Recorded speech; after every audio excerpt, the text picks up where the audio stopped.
অনেক আগে এক গ্রামে থাকত এক সৎ রাখাল ছেলে, তার নাম ছিল রাহিম। প্রতিদিন ভোরে সে গ্রামের গরুছাগল নিয়ে মাঠে চরাতে যেত। সে খুব দায়িত্বশীল আর পরিশ্রমী ছিল। একদিন সে মাঠে গরু চরাতে গিয়ে পথের ধারে একটা ছোট থলিতে অনেক টাকা দেখতে পেল। আশেপাশে কেউ ছিল না। ইচ্ছা করলে সে টাকাগুলো রেখে দিতে পারত।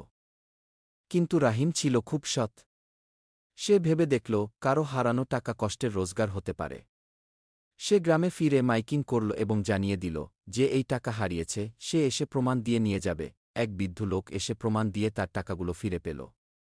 বৃদ্ধ খুব খুশি হয়ে রাহিমকে অনেক আশীর্বাদ দিল এবং পুরস্কার হিসেবে কিছু টাকা দিল।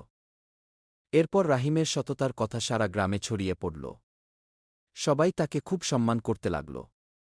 আরও নতুন ভিডিও পেতে সাবস্ক্রাইব করে পাশে থাকুন। ধন্যবাদ।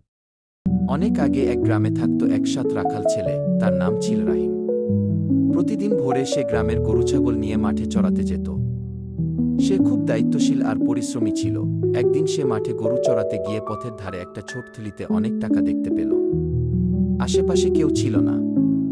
ইচ্ছা করলে সে টাকাগুলো রেখে দিতে পারত। কিন্তু রাহিম ছিল খুব সৎ। সে ভেবে দেখল, কারো হারানো টাকা কষ্টের রোজগার হতে পারে। সে গ্রামে ফিরে মাইকিং করল এবং জানিয়ে দিল, যে এই টাকা হারিয়েছে সে এসে প্রমাণ দিয়ে নিয়ে যাবে। এক বৃদ্ধ লোক এসে প্রমাণ দিয়ে তার টাকাগুলো ফিরে পেল।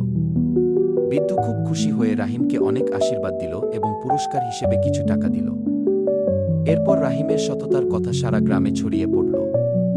সবাই তাকে খুব সম্মান করতে লাগল। আরও নতুন ভিডিও পেতে সাবস্ক্রাইব করে পাশে থাকুন। ধন্যবাদ।